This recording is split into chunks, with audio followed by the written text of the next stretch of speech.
Okay, there's a proper name for it as well. I can't remember, but it's the tingles that you get would go like from your head down to your spine and sort of thing, and it just, I don't know, it just feels weird, but immensely pleasant.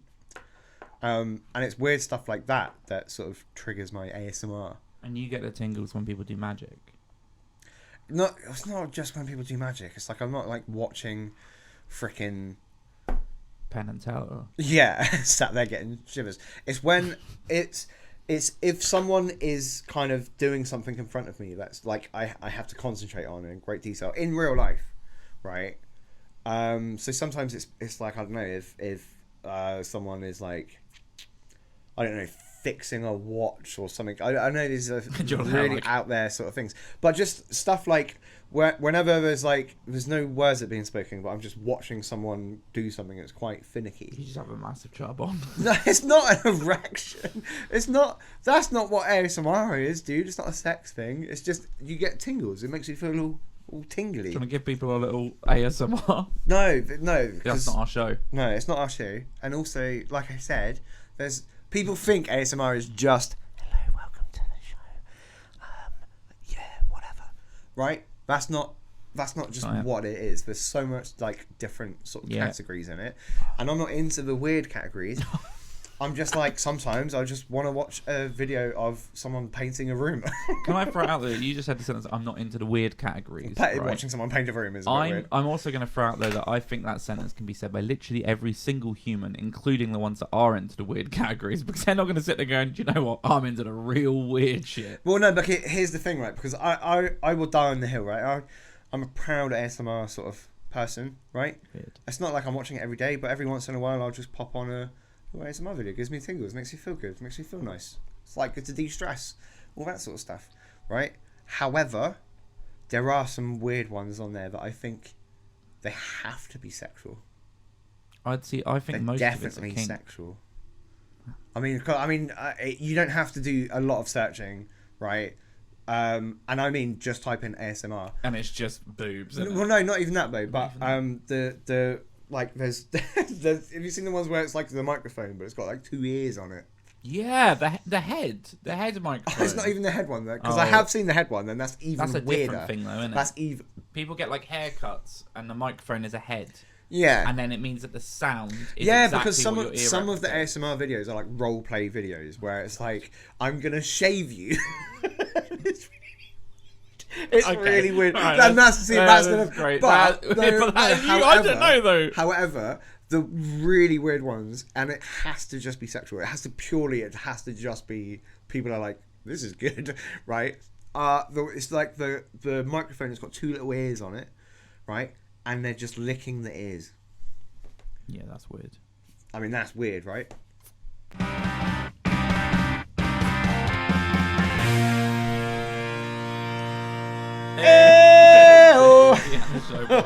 Here's a question for you then, before we get too far on our little cold open bit. What's your type of ASMR then? What is it? Did I not talk about that? I don't think you said what you listen to. So I like it's what it's called, like unintentional ASMR. So it's not. It's like I said, like in real life, I've always had this sensation, right? Even as a kid. Oh, it's people. But I didn't know what ASMR was. I didn't know what was happening. I just know that sometimes if someone is like stood right in front of me and they're doing something that I have to intently focus on, and the only example I can sort of freely bring up is if someone is like one-on-one doing like a magic trick in front of me, right? That I get the tingles. I get the tingles that go down my spine and everything. I can't explain like what other scenarios, but it's those type of scenarios. So I'm into more what's called like unintentional. Yeah, you are an idiot. But yeah, what's more like unintentional ASMR. So it's like videos of people just doing kind of normal things, but you don't normally watch people doing them. Do you know what I mean? I have no... I fully understand that people that aren't into ASMR, it's like the most alien thing ever. What's important to say here, though, is it's not even that I'm not into ASMR. It's that I'm so far away from it that I don't even understand the sensation you're on about. So, like, for me, what happens is I'll be, like, scrolling TikTok or something, like, especially when it refreshes and, you know, you then just get absolute garbage. It doesn't know who you are. The algorithm's forgot you. And then an ASMR video will come up and it'll be someone like with a sponge on the microphone or someone going like that against the microphone. And to me, I'm like, I don't understand it at all. So it's definitely a case of different strokes for different folks, right? Because like I said, there's so many different, it's what they call triggers, right? Because it's different things trigger your ASMR sort of sensation, right? So there's so many different ones. So some people, they'll go on to like someone rubbing a sponge against a microphone and be like, oh, right?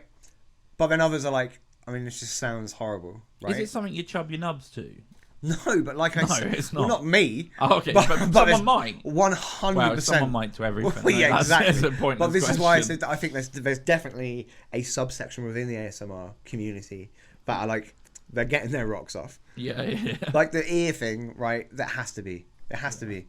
Because I've watched it and I'm like, it's mildly arousing. Oh, no. So there's definitely a case of that, right?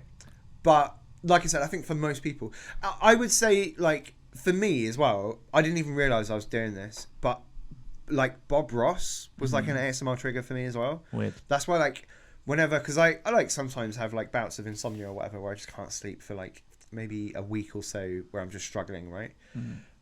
I will just put Bob Ross on in the background and I'll just fall asleep to Bob Ross. Sure. And it's like, and it's, people will be like, it's a weird thing, but it's like, I don't know, if you haven't tried it, man. I'm like, if you're struggling to sleep, put some Bob Ross on, right? Oh, And I just think that's really normal. drift off to the voice of Bob Ross. It's bloody wonderful. So, before we move on to ASMR, because I want to know... ASMR? Move away from, sorry. Here's the only thing that I can think of that possibly might be close, is if I listen to a new, really great song. So... Right? And, for example, like, I'll listen to a song, and I'm trying to think of the last time this happened. It was someone who submitted to hear. It was like an acoustic song, and I listened to it, and it was so just hauntingly amazing that I got complete shivers, goosebumps. Yeah, okay. I was like, "Whoa!" I had a physical reaction to this music. So that is ASMR? Is it's in the same realms, but I would say it's not the same. Oh. So that sensation when you get goosebumps, like if you're like at the movies or something, and there's like a really chilling moment in the movie, and you get goosebumps or whatever, or like you say with songs that remind you of like a really good memory, and you get those kind of goosebumps and shivers. It's like that, but I would say like the tingle sensation that you get from ASMR is so much deeper than that, and it starts from like the back of your head and kind of just goes down your spine, and it's like this. I can't even describe the sensation. I think you just did. But interestingly, I don't know. Like this is wild, but I'm about to bring up Rooster Teeth.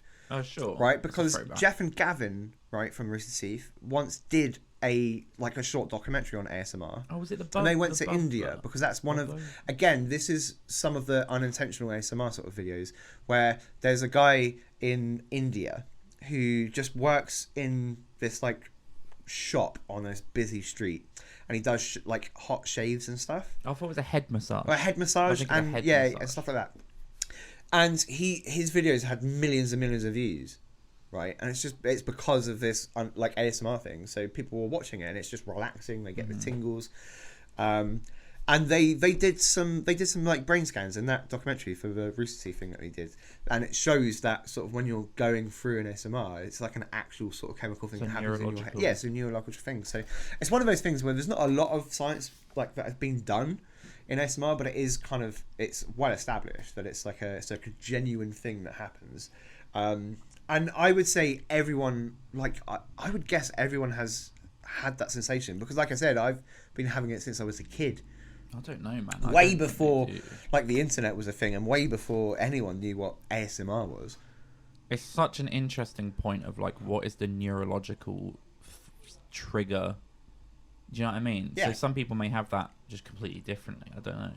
Maybe they have it talking about that's the thing. That's why when you look at ASMR as a category, there's so many different weird categories of ASMR, of people doing role playing and all sorts of weird stuff.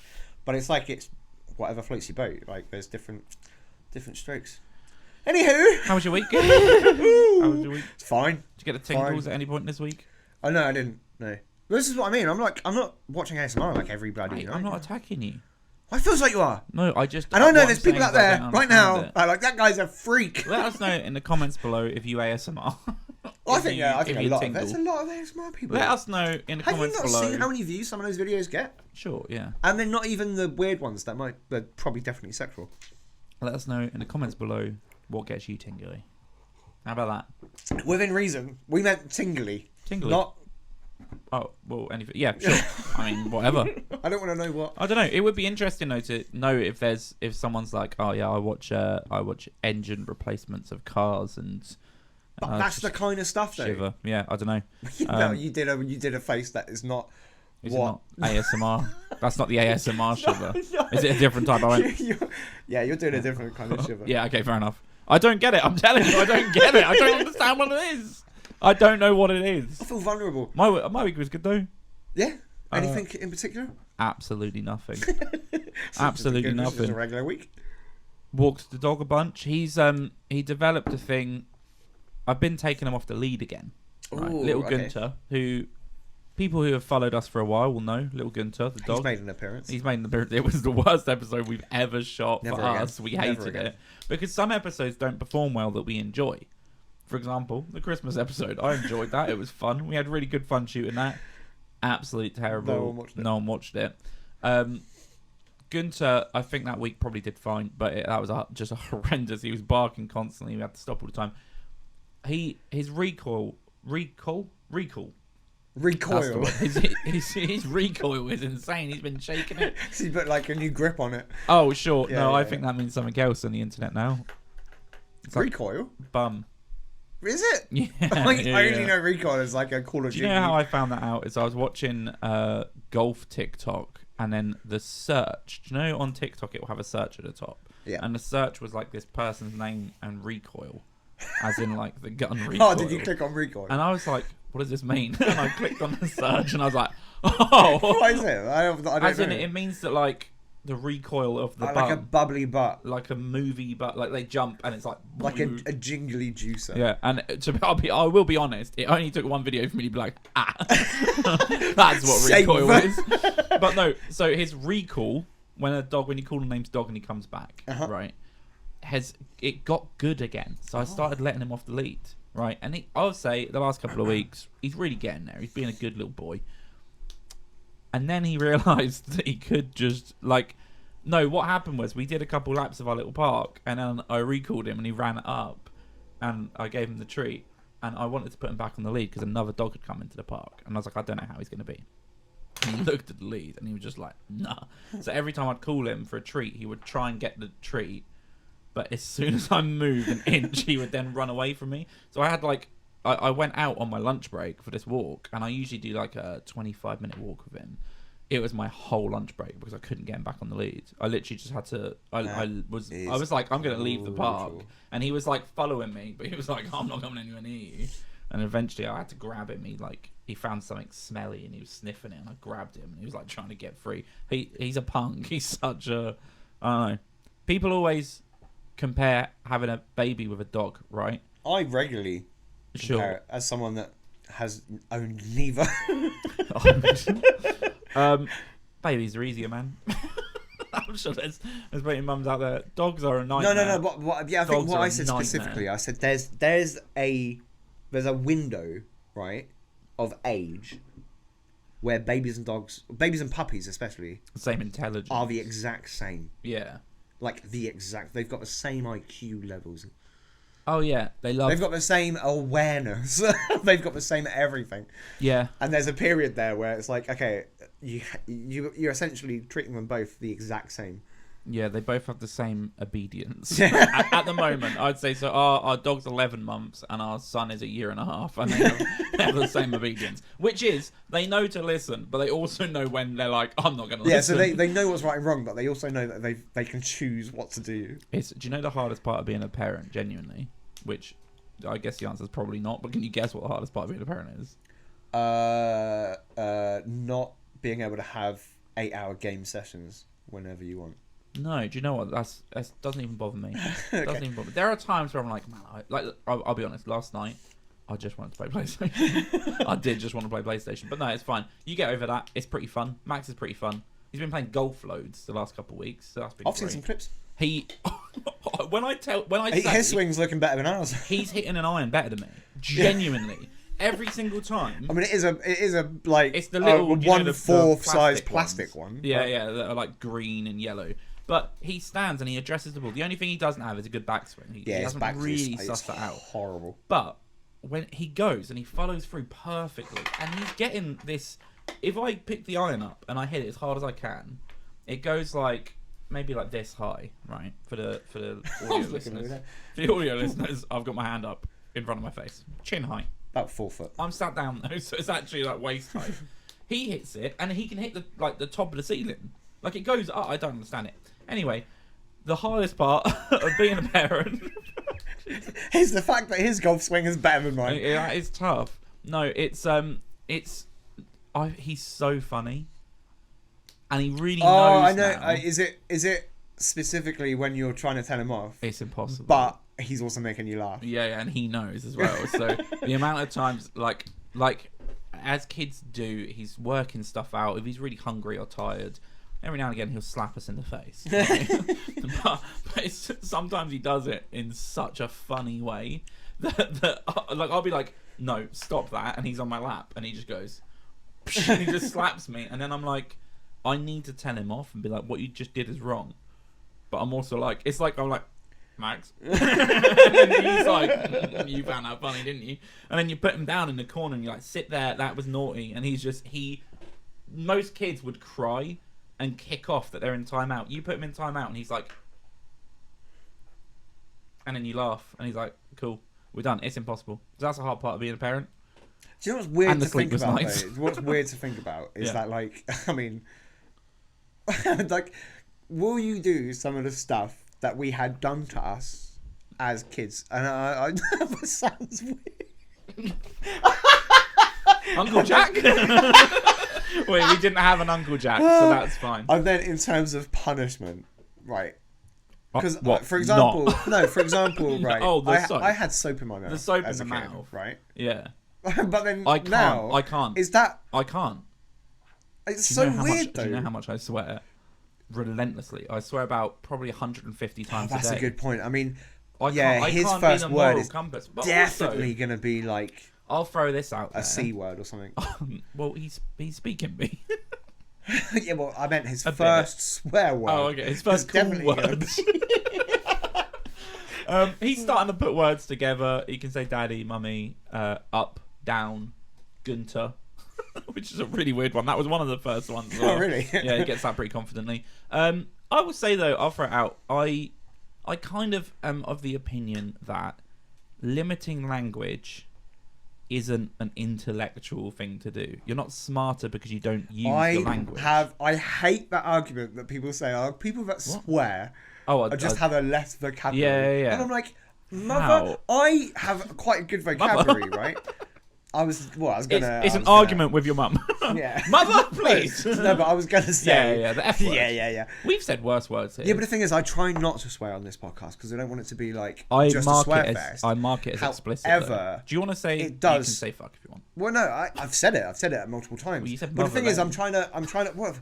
Okay, I get what you're saying. Here's the thing. I swear a lot. Yeah. But then I also, right, I'm regularly in sort of scenarios where I can't swear. Sure. Right? Yeah. So it's like... So that's the state of mind you get. Yeah, so I'm always in like a guarded state. Apart from when you don't. Like I'm looking out for someone in HR to sort of, tell me I can't say a word or whatever. Where are we going with this? But what I was saying is I hate the argument that people bring up. Yeah. That like, if you swear a lot, you've got a less vocabulary, right? And I'm like, I've got quite a good vocabulary. I frequently come up with words that people don't know. It doesn't mean anything. I'd say, if anything, I'm using more words. No, but that's the point. And also, I think the words are powerful as well. So, like, I think it's unintelligent to just say... Like, I watched there was a TikTok that came up of, like, a kid doing gameplay. And I think it went viral because the point was that they were like, this kid's just learned that he can swear. Because every word he said, he was like, it was the F words. He'd be like, well, I effing just want to go and I'm going to effing play Minecraft. And everyone's like, what are you swearing? Much. But if you don't swear that often and then you use a swear word. Better. For example, I called Matty Healy on one of the episodes a word that we don't know because we bleeped it. And it definitely wasn't really obvious. But I use that word intentionally because of the emphasis behind it. I could say he's a scallywag, but that kind of denotes that I have some affection for him. Instead, I use a different word that doesn't denote that and kind of shows that I don't like him. So, yeah, I think for me, if you use it contextually, then it's fine. Also nuances as well. Like, if you do something stupid, I could call you silly. That'll probably get bleeped. Right? I hate it when I have to bleep things. But, That's a nightmare. Yeah, right, sure. If I then say, you're a Oh my god. right? A lot different. It's a lot different. Also, because you won't hear what I've said the C word there. What? Oh god! This is going to take me so long to be fair. That is my favourite word. I just want to throw it out there. It is a really good That word. is one of my favourite words. I love it so much. And it's mainly because I would say 99% of the time I use that, it's like a term of an affection. I'll say it to like a friend. I'll be like, you're a fucking... Yeah. Do you know what I mean? Like, got it. I didn't say it. I really like, and recently, the last couple of weeks, I've been doing this a lot, and I don't know where it's come from, but I like the Australian, I call it the punctuation. It's the punctuation C word. It's like you're saying can't. No. But that's good. No, Australians will be like, are you blind? Yeah. Yeah. And I like that. Like, that's quite good. Anyway, this is a nightmare. Okay, 21 minutes in. I'll keep that noted because if I just put this out, that would be a disaster. But granted, it's an explicit podcast, so we could just put it out. But I feel like that's the line for me. Well, and it's like fine, we've just done a whole segment where we're just intentionally swearing. Whereas, like I said, every time I swear on this podcast, I think it's because it's like I can't help it because I'm talking about something where I need to drop an F-bomb. Like, what I'm saying doesn't come across unless I drop an F-bomb. Did you see the clip of... It's from Australia. I think it was on your mum's house, actually, is how I found it. Right. Of the people having sex just on the bus. Context, that is a podcast. Oh, yeah. Just in case you didn't know, with Tom Segura and Christina P. Great podcast. It's one of the We're best. not just mentioning our mum's house. Yeah. Yeah. Did you... But there was a clip on that of... it was in Australia. There were people having sex on a bus in Australia. And it's one of the greatest... Oh, I think I've seen that, but I can't remember what happens. I don't know if I just try and pull it up. But I don't know how I'd... That's just... It's a really good example of... No, okay. It's also just like... I love the fact as well that... I would say outside of the UK and Australia, the C word just... It hits different, right? Like, if you're in America and you drop the C word... Oh, yeah, that'd be mortifying. People really wouldn't like People that. are like, get the hell out of my store. Or whatever. Okay, I'm not going to play it. It's basically someone's filming, and at the back of the bus, there's clearly probably two homeless or drunk people having sex on the bus. It's like middle of the day. It's in Australia. But that's a great example of the C word as punctuation. Like, he says the sentence, and then it's the added...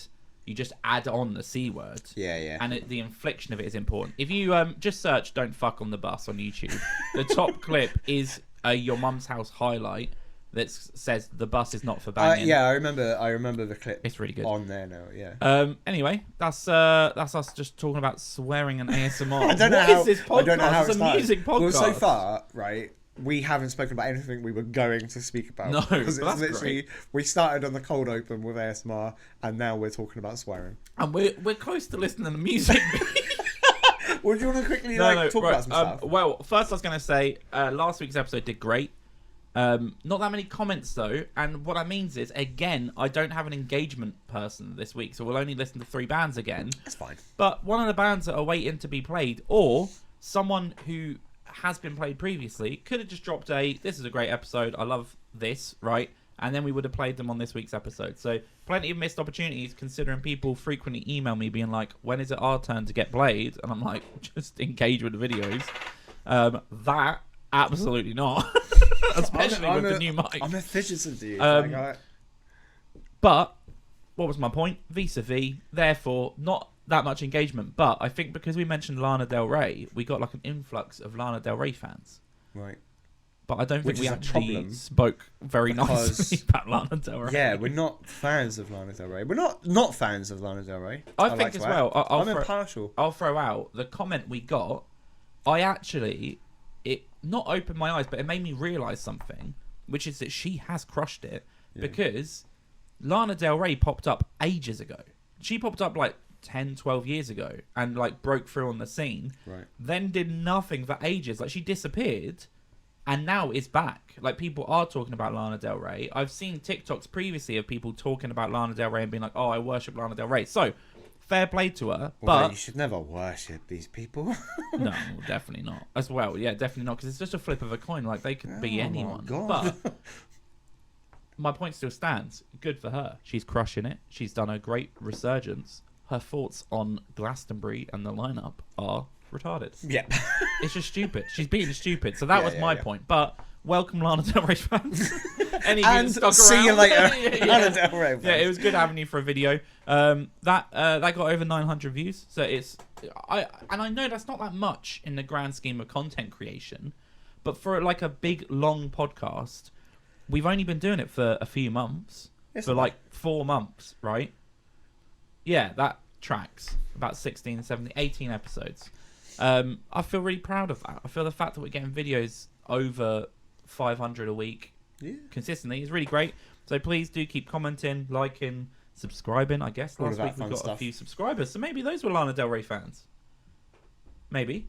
I don't know. How about this? Next week, if someone comments below and says I'm a Lana Del Rey fan on this video, right? So in the next week, we get one comment that says I love Lana Del Rey.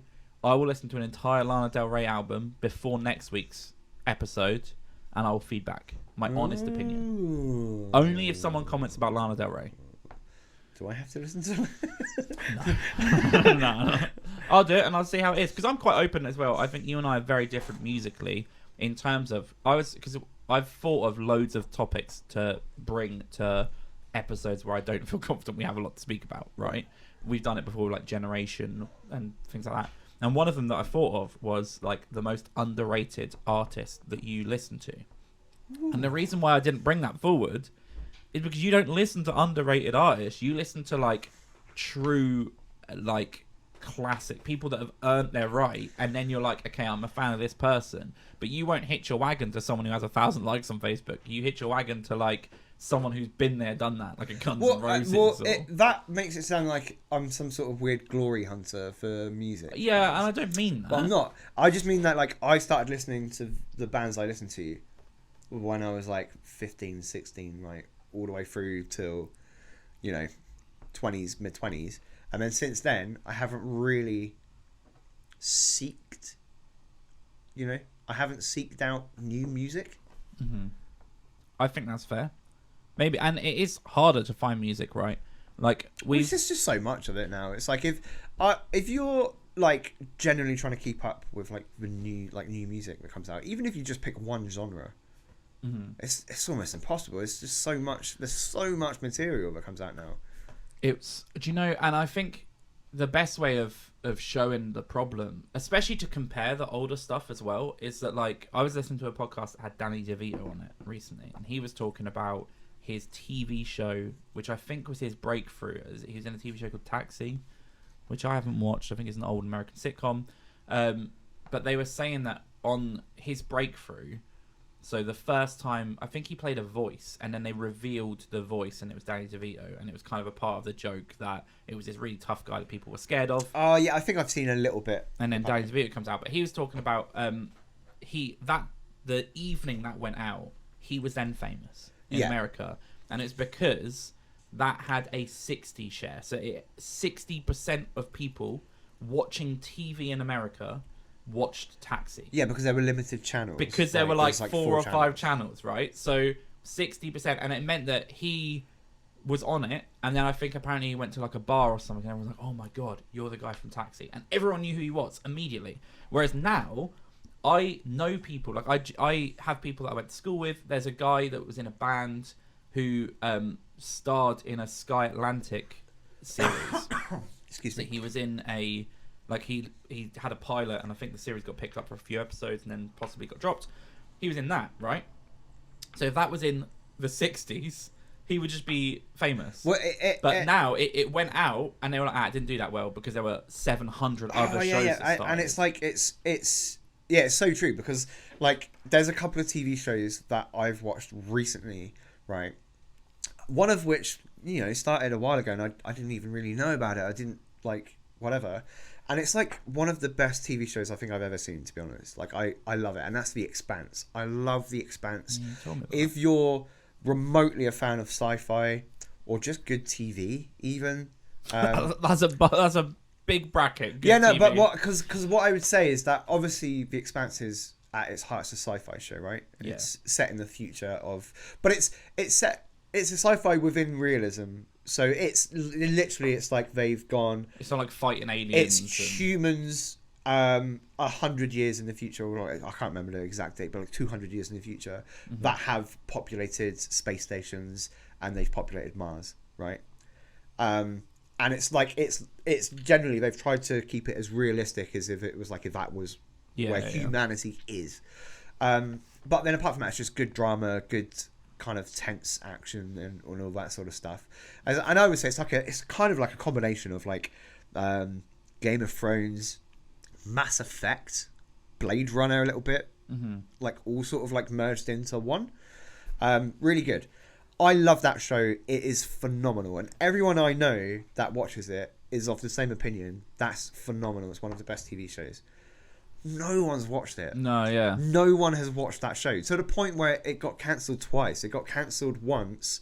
I can't remember who had the rights to it, but it got cancelled, and then eventually I think George R.R. Martin, who's like a massive fan of the books, spearheaded like a movement to get it picked up again. That's so funny. And then Amazon picked it up, and then they ran with it until season 5 or 6, and then they've stopped it again. But like essentially it's been cancelled again, but it hasn't finished. Like it's still essentially an ongoing series. Yeah. So it's been cancelled twice because no one's watching it, and it's like it within the industry, it's one of the most respected shows ever. You got people like George R.R. Martin and stuff that are like, this is like one of the best things I've ever read. Yeah. Like just from the books, let alone the TV show, and the TV show is really good. But then it's also like. The other problem is that now you've got so many different platforms. Some artists are releasing music exclusively for Spotify or exclusively for Apple Music. Yeah. So then it's like another problem, and it's relatable to like Ted Lasso. This was going to be that was my comparison. I absolutely love Ted Lasso. It's one of it's one of the best things I've seen. I love it. I hold that show near and dear to my heart. No one has seen it because it's exclusive to Apple TV, and no one has Apple TV. The other point, though, you were saying The Expanse is a sci-fi, but it's also just a good TV show. Ted Lasso, I speak to people about Ted Lasso, and they'll be like, oh, I really want something to watch, something maybe a bit light-hearted, but whatever. And I'll say, okay, Ted Lasso is phenomenal. There are 2 seasons out. The 3rd is coming out in a moment weekly. And they'll be like, okay, cool, what's it about? And you go, it's about a football team. And they're like, oh, no. Yeah. Right? Here's the thing. It's not about a football team. No. It's characters. It's about the people. And it is telling the story of relationships and people and development, to the point where the 3rd season just started. And I'm pretty sure in the first episode of this season, we didn't see any football play. No. At all. No. Not even a training session. Like, absolutely. Because it was about the coach and the relationship with the players and the struggle of the team and this dynamic. So, yeah, I mean, Ted Lasso is phenomenal. And the first 2 episodes so far have just been where they needed to be. Ted Lasso is so good that I watched Shrinking purely because it's co-created by Bill Lawrence and, oh my God, Brett... Goldstein, thank you. I think. Brett Goldstein, who were both writers on Ted Lasso. Brett Goldstein, obviously, playing Roy Kent. Not Roy Keane. Definitely not. Trying to get yourself... But it's they're fantastic shows. You should watch them. And it's the same as I've always had this discussion with people about Chuck as well. Oh, God. Because Chuck, again, that's on my top 5 all-time sort of TV shows. It's phenomenal, right? But I think no one has seen that because it's never available on anything. Although having said that, I think it is currently available on Amazon Prime. Is it? Yeah, I'll double check, but I'm check. pretty sure right now it's available for Amazon Prime. So if anyone listening is looking for just a great time while you're on your phone, just a fantastic time. And I don't know if I don't think you'll agree with this. Not agree with this. My personal all-time favorite TV show is Chuck. There's nothing that I hold closer to my heart than that series. If people haven't seen it, it's basically the premise, which is a bit silly, is a guy, like a nerdy guy who works at like a computer hardware shop, like a Best Buy. Yeah, receives an email that installs all of the government secrets into his brain. So if he sees someone who is actually a criminal, he will flash and he'll see all of the information. And it's like a silly premise, but the show is phenomenal. It's like about relationships. The character development is brilliant. It's written very well. It's got a lot of like pop culture references. The Chuck is the one for me. I've watched it maybe 6 or 7 times all the way through. I adore that show. And then it's not a Game of Thrones or Breaking Bad, right? It's not critically. You couldn't argue this is the greatest show ever made from like a artistic point of view. But in terms of just from a storytelling and the charm of it, yeah, the charisma of the show, I'm yet to see something. I think it's one of the first programs as well where I truly fell in love with every character. Yeah, and I mean sure. every side character, 100%. Even extras. There are extras in Chuck that are extras throughout the entire run of it, and they're extras that don't have any lines. Yeah, but you're like. But they're still them in other things as well. But they're still used as part of the story. They're still doing quirky things, and their stuff is fantastic. I love it. But yeah, it's on Amazon Prime right now. Get on it. If you've not watched Prime, Chuck, you have to watch Chuck. If you've got Amazon Prime, also check out The Expanse. It's great. Yeah. I don't know what's happening. I will We're a music at some podcast, point. and we still haven't spoken about music, really. Here's the problem. Well, Lana Del Rey made an appearance. She'll be on the fun now. Well, yeah. Every week is just Lana Del Rey. I don't know, man. I was going to talk about Michael Jackson. I was going to briefly talk about. Have you seen? U2 are back, baby. Oh god. U2, they're back with a new album, right? Has it been posted for everyone's? Yeah. This time it hasn't been forced down your earlobes. Like they did with that one album.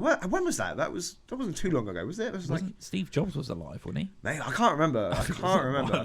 I mean, just in case, like what we're referencing is when U2 released an album, and then everyone in the world woke up to their phone.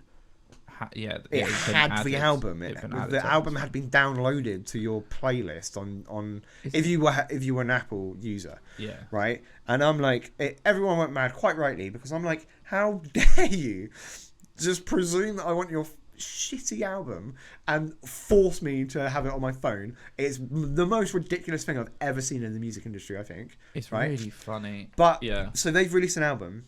Okay. And there's a couple of things, right, I want to talk about. Right? And so the album basically is 40 songs. Okay, that's too many. No. However, the premise of this album, so they're not originals, right? All of the songs are U2 songs that have already been released. Oh, what, they're just re-recording? So they're reworking them. Okay. What does that mean? So basically, the premise of the album is apparently during lockdown, U2 had nothing better to do.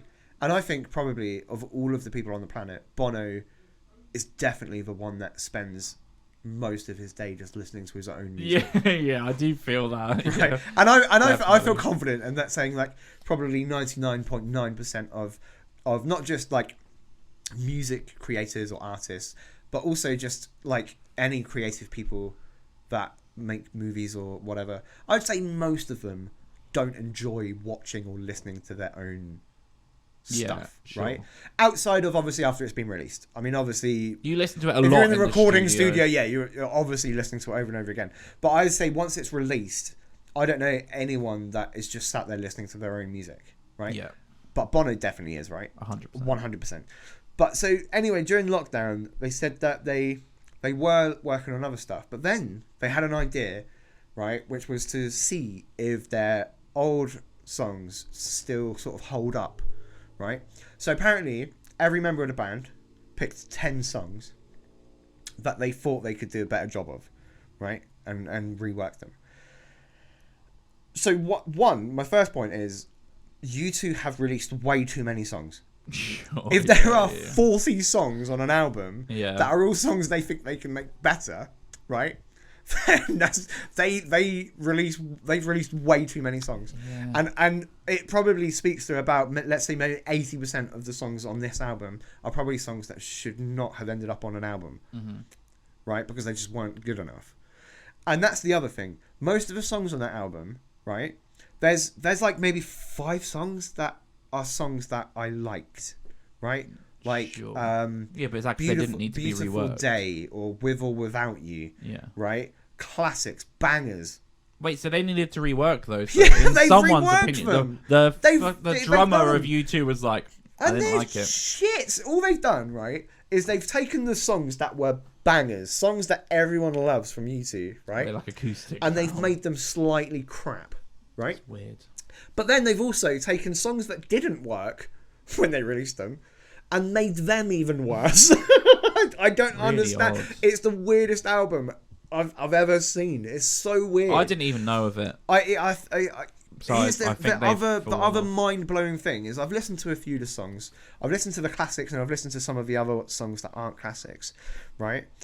And I honestly, I don't enjoy any of them. And I'm like, if you want to listen to With or Without You, listen to the original studio release song, because they nailed it. Yeah. That song's a banger, right? But the mind-blowing thing is they're the #1 album at the moment. What else is out there though? That's a good point. I don't know. What are they competing But with? who the Lana bloody Del hell? Rey? Who the bloody hell is listening to? Who the hell is listening to U2? Yeah, I don't know. You are. You're the reason why. It's I number know. one. Only for like podcast reasons, because I saw that they were #1 and I was like, they've got a new album, and then I listened to it and I was like, wait, these are already U2 songs. Yeah. And then I read the little description and it was Bono talking out of his ass as normal. really Being like, yeah, we have to remake the songs, man. Is that what Bono sounds like? I can't really remember what Bono sounds like, but I imagine that's sort of a Bono. Yeah, isn't it funny though as well? You were talking obviously the first bit about when they release their music. Isn't that, it just shows you a lesson on arrogance, right? Or that to go, okay, what should we do to promote this? And you go, how about we just give it for free? We just give it to everyone, right? Yeah, but Isn't it so funny for that's that good, to be though. like, everyone's like, hey, fuck you. We don't want your shitty album. It was honestly, it was the worst decision I think the band has made ever. For sure. Because it just made people that were completely indifferent to U2. They might have liked some of their songs, but completely indifferent. Right, so all of a sudden be like, I fuck hate them. that band. Yeah. Fuck U2. I hate U2.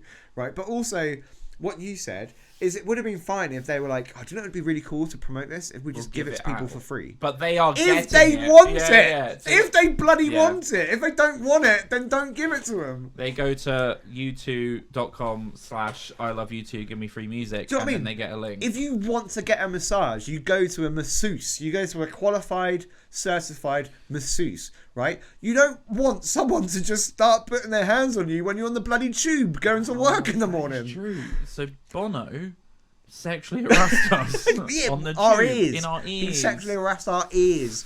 I did Jesus. not give consent to listen to U2. So they did it again. I guess at least They didn't do it again. At least they've learnt their No, but lesson. I'm saying they didn't- blew it. They didn't They blew it. force it onto our phones. You do raise a good point though, that if as a band you can all pick 10 songs each that you need to rework, you're doing it too Yeah, much. you're releasing too many songs. Do you know what I'll compare it to? And this will be an artist no one would have heard of, really, apart from maybe if there's a really intense Lost fan out there, is Joe Purdy. Oh, Right. I love Joe great. Purdy, but he releases like 3 albums a year, basically. Way too so many, if you type in Joe Purdy albums and scroll through them, you're like... There's a lot of gaff. Okay, yeah. There's a lot of gaff. So there's a couple albums that are phenomenal and like perfect albums, but there's a lot that I listen to and I'm like, these are fine, but he's just throwing music out. Compared to, and this was the other point I was going to speak to, I just listened to Paolo Nutini's 4th album. Ooh, And I was so disappointed. really? And here's why. Sad. I know you're not a huge Paolo Nutini I'm not fan. a huge Paolo Nutini fan, but there's like maybe 4 or 5 songs that I love that are Paolo Nutini. So if you listen to full Paolo Nutini albums, so not just like Candy, New Shoes, like the ones that got really big. Yeah. If you listen to the full albums, he released 3 albums that you could probably argue are perfect albums. Ooh. The first one's phenomenal. It was probably the first album I found where I didn't need to skip. This was the start of the perfect album for me, was whatever that album was called. These Streets by Paolo Nutini. It's a perfect album. He then released, instead of it being like this pop album, it was more, I don't even know what genre it would be. It was kind of almost like ska. It was like this upbeat brass band, and he released that, and that was a phenomenal perfect album. He absolutely crushed it. And then the third one was like a soul album, and it was phenomenal. And the fourth one, I was like, I don't know how Paolo Nutini now releases another album and it's as perfect and brilliant as the one he did last. It's not. Here's the thing though, because I always think about this, because is it an element of bands not releasing good music, or is it just an element of they're desperately trying to remain relevant, so they completely change their sound in the hopes to capture a new audience? Because that's definitely what Arctic Monkeys have done, right? Sure, yeah. They because got broad. I honestly, their last 2 albums are honestly the biggest joke I think I've ever seen from a band that, definitely from a band that I considered, and most of the country, at least in the UK, right, considered one of the best bands out there. Yeah. Right? Whereas now, most people that I know that are Arctic Monkeys fans from like the early days think they're trash now. Right? Yeah. But they have a massive audience that love their new albums. I don't understand it, because it's gibberish. It's pure gibberish. Right? Nonsense. Especially their latest album, I think The Car, I think it's called. Something like that. Didn't even know. I sent you some of the lyrics once, because the lyrics were just you sent me the song. Ridiculous. You sent me a link to the song when it was released, and you were like, "Oh, the Monkeys are back, baby." Yeah, yeah. I said they were good. I was out with the family, so I was like, I can't listen to that now. I was waiting all day. I was so excited. I was like, this is going to be really good. I told you it was back to like their favourite worst nightmare era. Are you messing with me? And then you just put like the laughing emojis, and I was like, you piece of shit. I was so excited to listen to it, and it was shite. Yeah. But like I said, there's you see the comments on Facebook whenever an advert pops up for that album. People are like, "This is the best album I've ever listened to." Yeah. And it's got like 15,000 likes on that comment, and I'm like, I just don't understand it. You're a moron. So do you think like when Paolo Nutini does that, it's the same sort of thing? He's just desperately trying to cling on to some sort of relevance. Here's what I'll say: no, because the first album he released was just like commercial pop rock, I guess, or alternate indie. I think the next 2 albums were less mainstream, especially the third album. If you listen to it, that album is phenomenal as well, but it's very artistic, so it's not like mainstream. But the 4th album he's released almost feels like he's gone, do you know what, I'm going to go back to being like this indie, a bit more acoustic, taking away all of the production. And to me that screams not trying to be commercial, but the album just isn't that great. There's a couple okay songs on it, but I just think all of the songs that are on his 4th album at the moment, unless they grow on me massively, wouldn't belong on any of his previous 3 albums. And that's a weird thing to say. I just mean in terms of how good they are, because the first 3 albums I can listen to any song from and I absolutely love it, and then his 4th album it just completely bombed basically. Right. So I don't know. I mean, it feels like he's tried to go back to his roots and write songs closer to where he started, which is cool. Like if Arctic Monkeys did that, or Kings of Leon, we would be in, because we're like, okay, cool, these developments have been different, or like Coldplay. But he's done it, and somehow I think he's just missed on the songs. I don't know. It's really odd. I thought I'd raise that as a bit of music news. And then this has just, this whole conversation has brought up a question in my head, right? And the question is, right, who is the biggest douche, right, out of Matt Healy? I was about to say, don't let Palantini be on this. He's Alex Turner. Good guy. Oh. And Bono. I'd argue. Like, who wins that fight as the biggest douche? I think it's Bono. They're all pretty douchey. I think it's Bono, because I think he should just know better, because he's older. Whereas Alex Turner and Matt Healy, I think have just been churned into the commercial industry, and it means that they've just come out to be absolute arrogant tosspots. I think obviously Bono is like the godfather of arrogant tosspots. Yeah. But it just feels like he should know better now. He should chill out. I think it's why I hate Elton John so much. We should have added Elton John into the list of biggest douches. Because he would top that, I think. Yeah. Last little bit I was going to say. I'm big into conspiracy theories. We've said, I think, possibly previously, that I love a good conspiracy theory. Whenever there's someone that's like, you shouldn't speak about something, like this, why? I'm like, I want to hear everything. Right, I think we mentioned. Oh no, I know what you mean. I know what you mean, and we're not saying that we believe in it on like every conspiracy theory. But for example, flat Earth, right, is the most stupid thing I've ever heard. 100%. But I love watching people that are flat earthers. What I love, I just love it. It's entertaining. What I love is I love to have a conspiracy theory that I don't believe. Right, like the moon landing was faked. Mm-hmm. But then to just open your mind a bit. And then see what people are saying, and I'm like, "This is good." Do you know what I mean? Where it's like the studio and the no wind and the flag and you just let that come in, and you almost as if you believe it, you process that information, and it's really fun. And I do it with everything. Anytime there's a conspiracy theory, I'm like, "Okay, give me all of the information, and I'll just process it like I'm in there." Michael Jackson's alive. Did you know really? That? Yeah, he's alive. What are you talking about? I will say, I saw a video. Basically, I went down a rabbit hole of that Michael Jackson was alive. Right. And there was a video of someone approaching someone on the streets, and they said it was Michael Jackson. Now, I will argue, devil's advocate, that the video is a man who has a couple of security guards. He has a surgical mask on, glasses, and then like long hair and a cap, I think. Right. And that was like, Michael Jackson's alive, look, he's right there. Then I saw a video of him getting out of the van. Have you seen this? It was on TikTok. That the coroner's van that picked up his body, some paparazzi followed the van, and it goes into this like underground tunnel bit, and then a guy pops out, this little short guy pops out, that looks kind of like Michael Jackson out of the coroner's van and walks in from the back of the van. He's alive. I need to see these videos. Here's the thing, the video was quite compelling, but I also then tried to find the video for this podcast, and the only place I could find it was the TikTok that I found on my search. The only thing that came up that actually had this video was on TikTok. There's a chance it's a fake video, but I was like, it's a compelling story though. I also feel like if you wanna sort of just look at the weirdest people ever in terms of conspiracy theories, TikTok's a great place for it. Oh yeah, it's a great place for it. They love thrive. It. Yeah, I think it's just because of like, I'm saying this as someone that I spend way too much time on TikTok.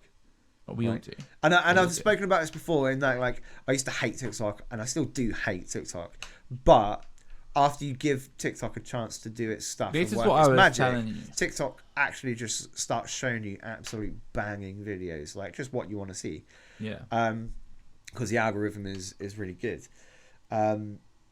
But I think that it's because the IQ of a lot of people on TikTok is quite low.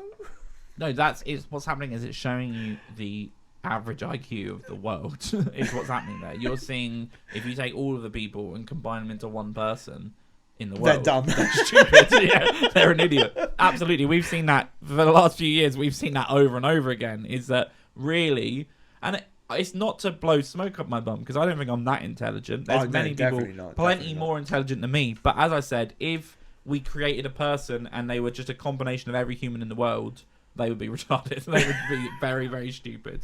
Well, I'm not allowed to say that. What retarded or stupid? I think retarded. I mean, you can say whatever you want. It's not. But I'm not saying that's like, one of those look words. at that person. I'm saying, it's all fun. No, it's like the sketch. Is it Bill Burr? Well, I can't remember what. Yeah, Bill Burr. When he goes on about you can't say gay now. But no, it's like, well, he's saying a different word.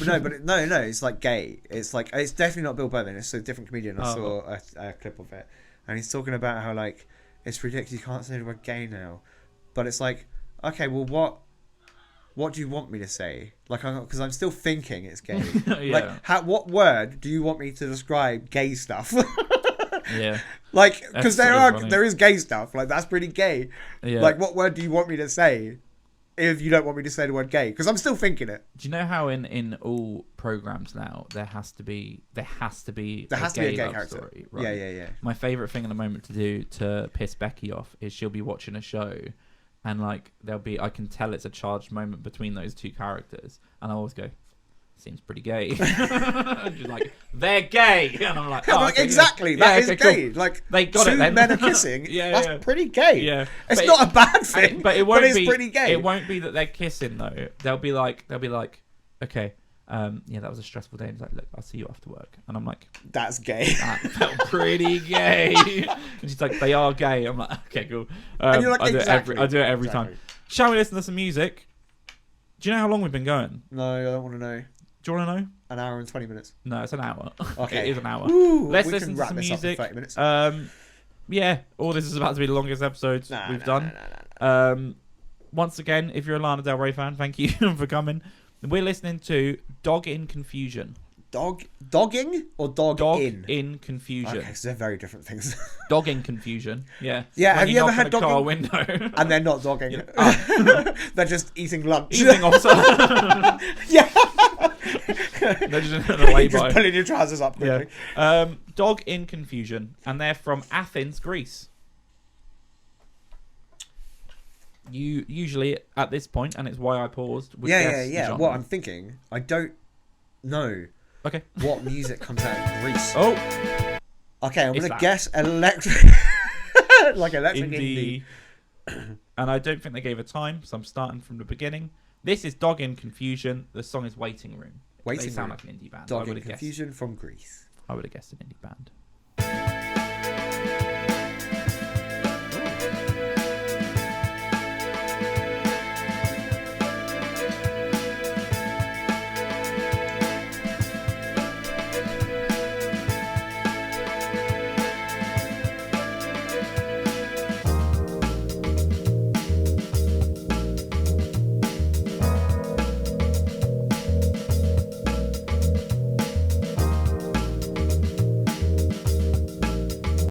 I like it. I like it a lot. I like the unusual, unconventional chord progressions. I'm always a fan of that. Yeah, for sure. I really want to know if it has vocals. I always want to know if it has vocals. I don't know. The one Even if it doesn't, though, that just sounds like a great little track to have on in the background. Yeah. I did the jump. It's instrumental. That's good. That's good stuff. The one thing that jumped out for me was, and this is really minor, and I don't know how you would change it.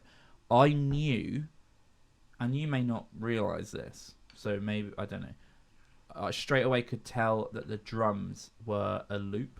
Yeah. So there's a part with the hi-hats where you can hear it hasn't, I don't know, you kind of have taken a section, you've copied it, but there's like a gap in the hi-hats, and that may be intentional. But that's the one thing I was like, oh, Dog in Confusion made me think this is like an indie band. And then I heard that and I was like, oh, is this just a producer that's making music? And scroll down and it is. It's produced, recorded and mixed by Stavros. So great name. Shout out Stavros. Great name.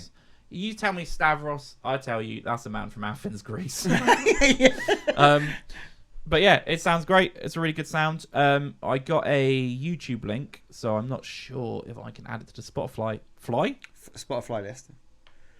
I hate myself. Yeah, so I don't think I'll be able to add it to Spotify, but I'll reach out and we'll see if we're able to. And if not, it'll be in the description below. Always in the description below. But thank you so much for the submission. I don't really have anything apart from that little hi-hat bit. But again, sometimes people want it. If you want it to sound sampled, then that's good. Yeah. And it may have just been because my expectation was it would be a band. Yeah, it is sometimes a creative decision to 100% to leave that sort of stuff in. And it, again, I stress, it didn't sound wrong. It didn't kill the song. It just meant that I went from, oh, is this an indie band? And then I heard the first loop and was like, oh no, I think this is someone just recording it on a computer. But amazing. Here's where he's like, I literally recorded the drums. And if you did, then you're a robot because that had the exact same interval on it.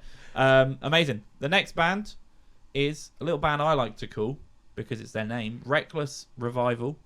Why are you showing the wheel, dude? Detroit. Oh, sorry. There you go. Breaking the illusion. Oh, well now though, you've got a little bit of you can see that the singer is like this long hair, sexy dude. But I don't know if that helps your guess. Reckless Revival. What would you guess? Well, I mean, judging by that, I think it's just kind of, I'm going classic rock kind of feel. Classic rock. It feels classic rock. They say 1 minute, and this is Sorry, Undertow. Who's the band? Sorry again. Reckless Revival. Reckless Revival. Where are they from? I think Detroit. Detroit. Yeah, they're I from love Detroit. that city. Michigan. We get tons of applicants from Detroit. I don't know what happened. It's a musical place, man. I wonder if there's any Lana Del Rey fans in Detroit. I'm guessing no. I don't know. Unless they're on holiday. This is Do people holiday in Detroit? I don't want to badmouth people's like not cities intentionally. and stuff, but I don't know. I've always heard bad things about Detroit. Do you know what it's like? Let's go. Do you know what it's like? It's like if you're a Flyers fan, you go to Philly for a day, like we did. Because I'm a Flyers fan, not you. I reckon it's like that. Maybe there's some Red Wings fans or some Red Sox. Is that Boston? That's Boston. Detroit. Boston Red Sox. Whatever. They probably have other teams. Anyway, this is Reckless Revival. I'm just going to find a minute. Oh, I can scrub this. Okay, cool. And away we go.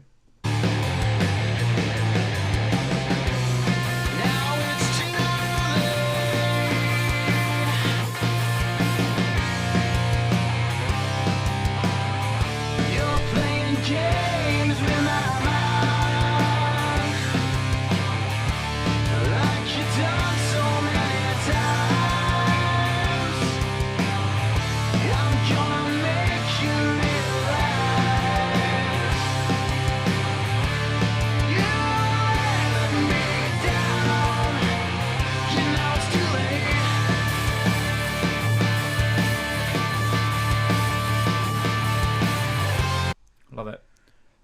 I played 10 seconds longer because I forgot how time worked, and I started that at 50 and not 60 seconds. Oh. I forgot where minutes come into the play. But no, that sounds amazing. It's just as you say, it's classic rock, isn't it? Yeah, it's a great mixture of just a ton of different rock albums. Yeah, I can see the influences. Like, almost kind of a little bit stereophonics-y, a little bit Queens of the Stone Age, a bit of Foo Fighters in there. There's a whole. That's just good stuff. Social media is tip top as well. Yeah, it looks really good. Does that say? I didn't even look on Spotify. Oh, it didn't tell me. Yeah, really, really good stuff. Where that was Undertow. Yeah, spiffy. 19,000 plays. So I'm going to add that on to the playlist. the playlist. I got zero feedback. I just liked it. Yeah, it was just really that was just enjoyable, great. That's right up my street. Right. That is what they say. That's my cup of tea right now. This is interesting. So they posted a screenshot a while ago. Here, they hit 4,000 monthly listeners on Spotify over a year ago, which is huge. That's nice. But now have 60. Ooh. So I wonder if they ran a promotion that like pushed a load of people to their Spotify. Always interested by that sort of stuff. But the sound is phenomenal. Sounds really good. Great name as well. Reckless Revival. Yeah, it feels really searchable. Yeah, it's really if you put that searchable. into Google, you're going to get the band. Yeah, and it sounds good as well. For me, it's that's all you want from a name in it. It rolls off the tongue. It sounds good. It's memorable and it's searchable. Yeah, for sure. Amazing submission. As I said, so if you're listening and you're wondering how do I get my music aired on the show, all you need to do is comment below and submit your music is the other part. So yeah, there's a link in our description where you can put your music on a Google form. What is happening? Cool. Let's get our final artist by spinning the wheel of fortune. I should get a jingle or something to do that instead of us just shouting. Let's have a look. Jingle will just be us shouting. Yeah, I like it. Danny Rivas. Danny Rivers. Rivers or Rivas? Because if it's Rivas, I'm thinking maybe Spanish or Mexican. Or Danny Rivers. And if it's Danny Rivers, then I don't know. You got a guess for genre? I know I haven't given you any information. Well, Danny Rivers. Well, while you're looking it up, Led Zeppelin is the album I've gone for today to feature. Self-titled album. The debut album, 1969. It's just a banger. This is the album that sort of got them noticed. Kind of immediately started getting big in America. One of the first bands What, to break America? to kind of be really big. Like, there's a few bands from like the 60s, 70s that kind of made it across the pond, but in a way that they were like also like just ridiculously big. Fair. And it's one of them. Great album. Classic rock at its finest. Do you know what is interesting for me? What's that? I was never a huge Led Zeppelin fan. I felt like Led Zeppelin were for cool kids. And I've never been a cool kid with music. I've always been really lame. I don't know. Like, because I think for me, like, I've talked about it a lot, but like, I kind of first started getting into kind of, in fairness, actually, I think the first music I sort of really sort of dug my teeth into was like sort of punk, grunge. Nah, Boyzone, mate. Type stuff. Oh yeah, I forget my Boyzone. I did forget my Boyzone phase. I did have a bit of a Boyzone phase when I was a little boy. We all did. I love Boyzone. But then and then just kind of started branching out to like AC/DC, Led Zeppelin, and Motorhead and all that sort of stuff. Nice. It's great. But you're not a Led Zeppelin fan. It's not that I'm not a Led Zeppelin fan. I don't think I've listened to masses. I could listen to a Led Zeppelin song and be like, this is Led Zeppelin, and identify them, and even appreciate it. But even like Foo Fighters took me ages to get into. Really? Yeah, I don't know why. I think what happened is I listened to Foo Fighters, the like greatest hits Foo Fighters album, and then I was like, okay, this is amazing. This is phenomenal. But yeah, I don't know. I was always more like Guns N' Roses, or like, which are a bit more. They're rock, but it's really, really commercial. Do you know what I mean? I don't know. I'm sure there are Guns N' Roses fans that probably hate me saying that, but they're very like... They are definitely more commercial. I mean... They're very pretty rock, I would say. Anyway, do you know who isn't pretty rock? Or might be? I don't know. Danny Rivas. Where's he from? New York City. New York City. Yeah. So, that's good. Or it could be anything. Danny Rivas. Yeah, his Instagram that he's linked. I think it's just his personal Instagram, to be honest, because I'm seeing. I'm gonna go. This is sort of like single person project, sort of electro. Electro. Okay, yeah. I've already given it away, so I'm not gonna guess. Oh, okay.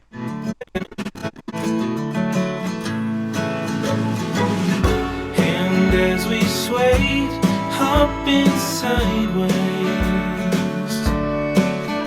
to my way. At the prom, the lights around clouded the place. It's your face I'm looking for. I mean, it was time a few seconds ago. It's I love it. I mean, that slaps, dude. That slaps. So it's actually kind of more folk, like. It sounds like Joe Purdy, weirdly. Well, because I was going to say, it sounds a little bit Damien Rice to me.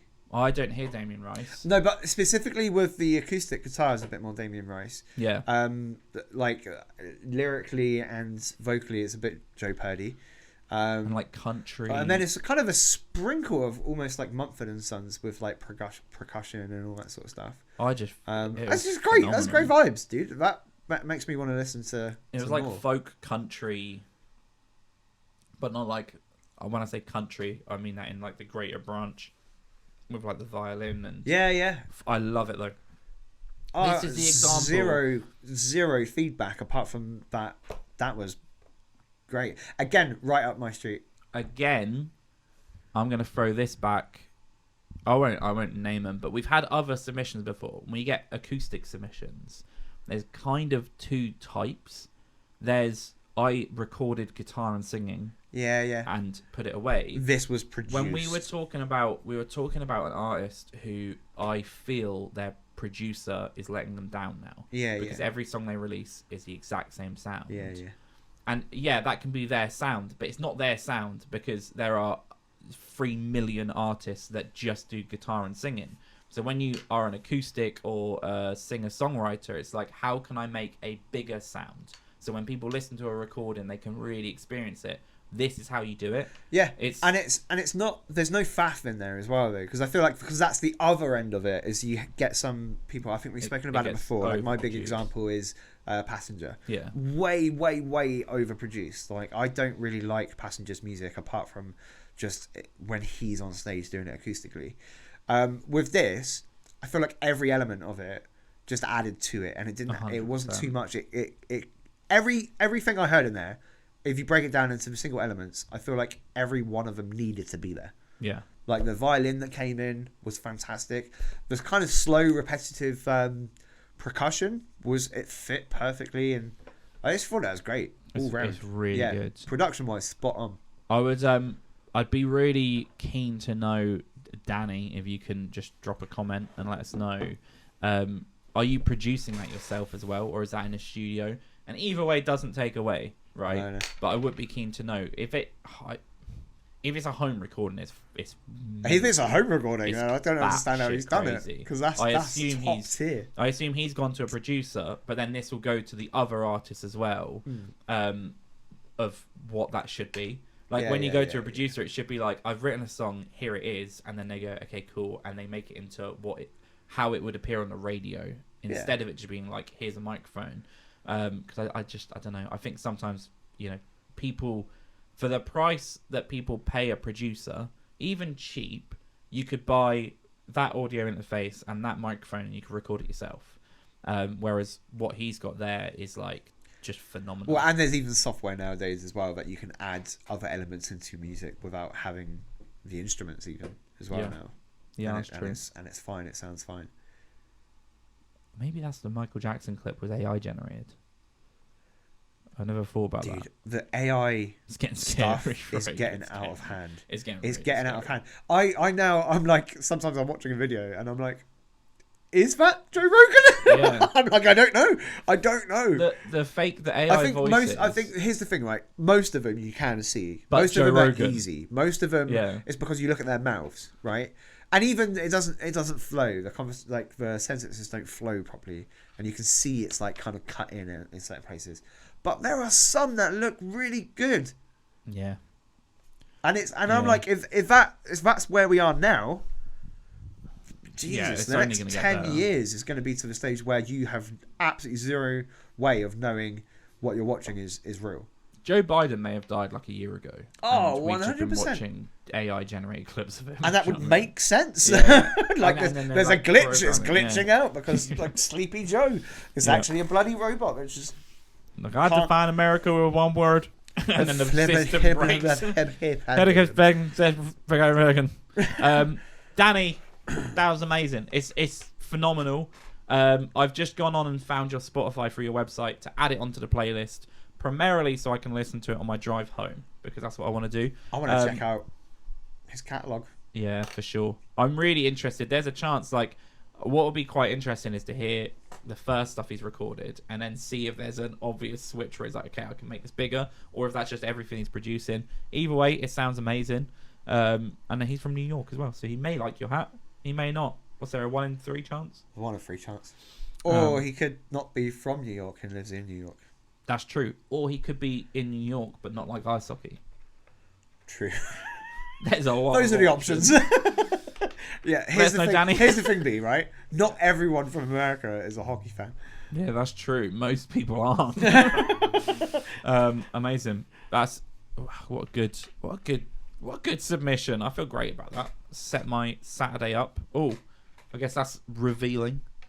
I've just pulled the curtain back a little bit that we record this on a Saturday and then release it on a Sunday. Oh, dude, people are gonna not watch it now because they think we've done it on a Sunday. I'll say people don't watch it on a Sunday. I don't know why I post on a Sunday. Yeah, honestly, because watches. I have thought about that because I think there is analytical data that says I think Thursday is I think technically the best time to release a YouTube video, just with like analytics, the actual data. But I can tell you one thing for sure is like we released it on Sunday at 1 p.m. and by midnight it might have 4 views. Yeah. And one of those is me just checking it's uploaded Yeah, just properly. checking that audio is all good and everything. Here's my problem. I've thought about But this. yeah, but that's the thing. But then like Monday, it will be on like 250 views or whatever. Yeah. So I've thought about this before, and I do think I'm like, are we missing something? But then for me, I listen to a few podcasts, right? How often do you listen to them on the day that they release? That, but also if you do listen to them on the day they release, so like say you listen to the Always Sunny podcast on this day, and then like Your Mum's Rick House. Shields, and then your mum's house on a Wednesday, and whatever it is. I've just started listening to, I can't remember his name, the ginger guy, Andrew Santino. Santino. I'm Bobby Mum. Yeah. That dude. I've just started listening to his podcast. It's pretty good. Really? Yeah. I'm currently don't want to branch out at the moment because I think I'm. There's a lot of podcasts. It's great for walking the dog though. Yeah, or just Great like for walking the anytime you're doing any sort of admin like work or whatever. Like, I imagine if you're a student doing homework and stuff, like podcasts are just great. Can't imagine having homework. Top of How mind, lame would man. that be having homework? Where was I going with this? No, but my point was that I was trying to be like, no one releases on a Sunday.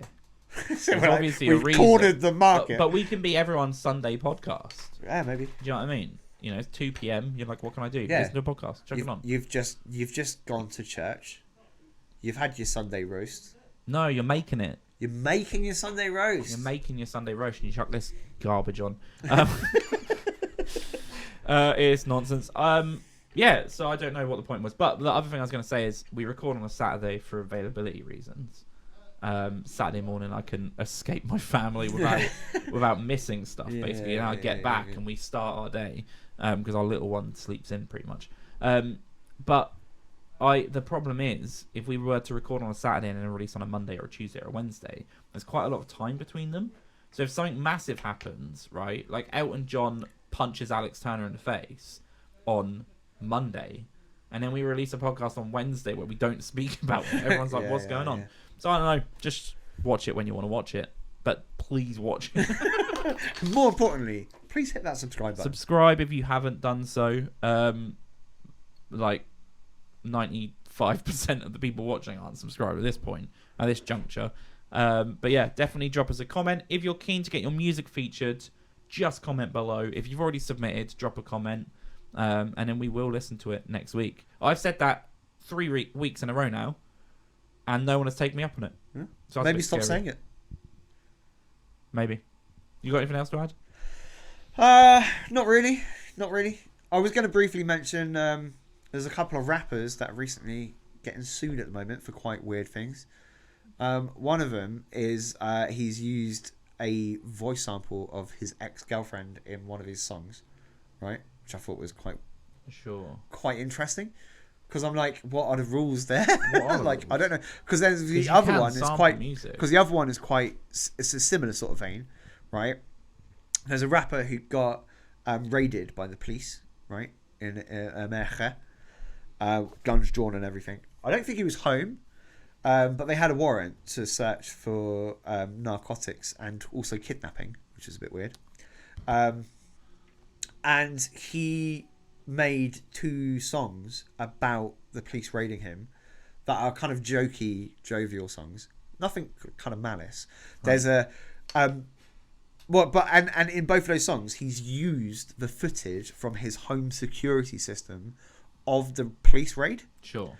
And one of the clips, there's a bit where there's a quite a porky cop with his gun drawn who's walking past the kitchen, and on the middle of the kitchen there's a big cake stand that's got some like lemon cake in it, right? And he's got his guns drawn, and then he goes like that, and he looks at the cake as he walks past, and then this rapper's made a song about how the cop wants lemon cake.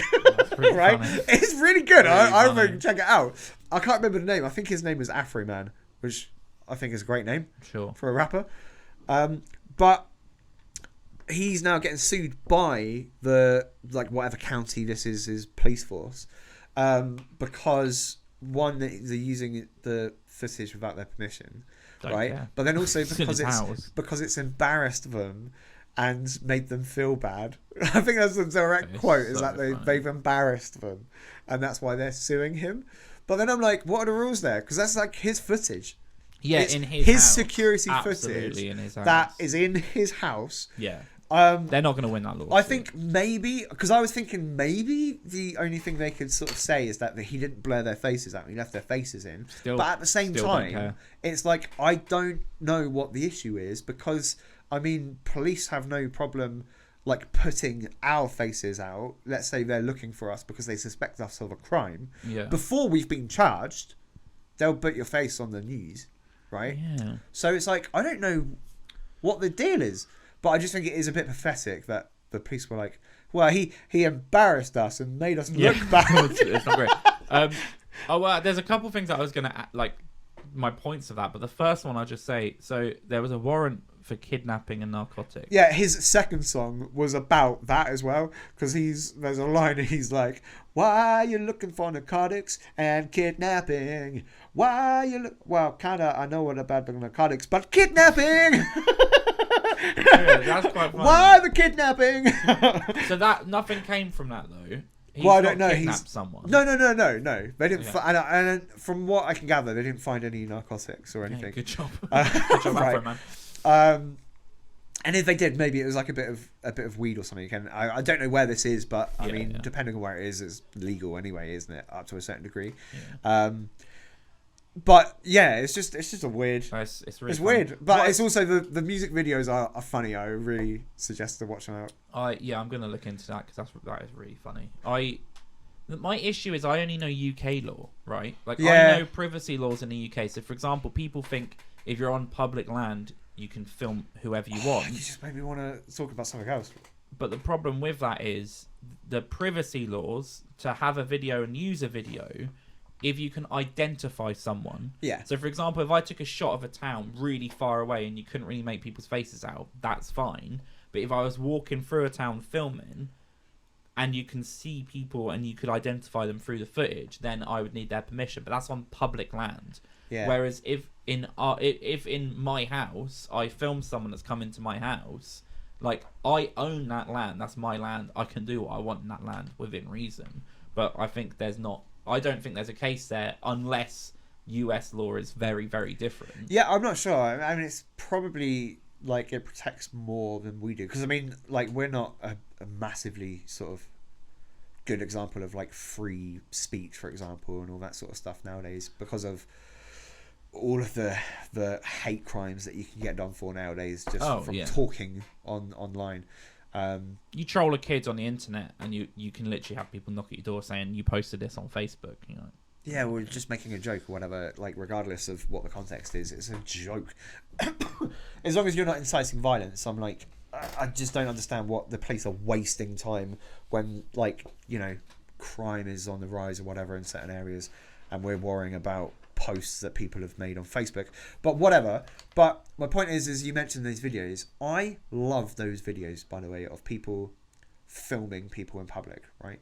Especially like the ones that are filming police, right? And here's why I love it, right? Because I'm on like both sides, right? I thoroughly agree that the guy stood in a public place has every right to film a police station. Right? Yeah. He can do that. And I will fight for his right to do that. At the same time, when the cops come out and it's always like, you can't do this, right? And that's why I like it. I like it because the cops come out and say, you can't do this. And I'm like, well, he can do that. He can film you. It's absolutely fine. But I like it because both groups of people are morons. Sure. Like, the cops coming out and saying that he can't film them, moron. Yeah. Right? Because he can do that. But then he's also, the guy just stood outside a police station filming a police station is also a moron. So I love those videos because I'm like on both sides. I'm like, I agree that this guy's a weirdo because he's just stood outside filming the police station. But he can do that. That's legal. Yeah. But then also, why are you filming a police station, dude? Like, get a life. Yeah, get a hobby. Yeah. Learn chess. It's pretty so big weird. at the moment. Yeah, 100%. I do enjoy, the best one is Audit the Audit, which is the video that reviews the auditors, and a lot of the times he can be like, this person's wrong, like they've overstepped the line or whatever it might be. But yeah, they're great videos. So Afroman, we're fine with. In that case, I'm on team free Afroman. Do you know what I mean? Yeah, I hope well, he wins. I mean, I don't think he's in trouble or anything. I think he was just. He's the getting- because I got high guy, isn't he? It's definitely Afroman? Afroman. I'm not sure, but I'm just checking his name. Cause I But got it's Afroman. That guy. I'm certain that's him. I don't know. It's that dude. Oh, No, I don't know. I don't know who that is. I don't know. All I can say it's just Afroman. I swear he did. Songs in the year 2000. Oh, so that is I got high. Afroman. Oh, I was going to clean my bedroom.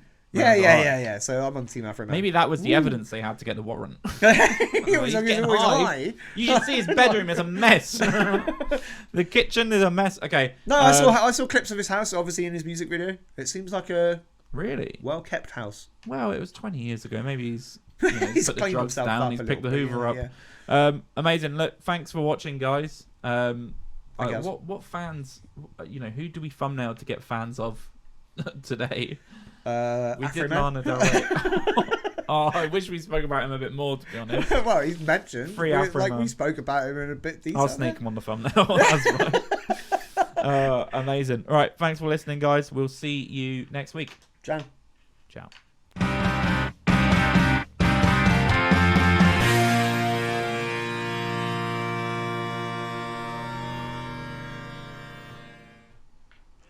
Nice. Let me ask you something else. Any kidnapping victims inside my CDs? Any kidnapping victims inside my CDs?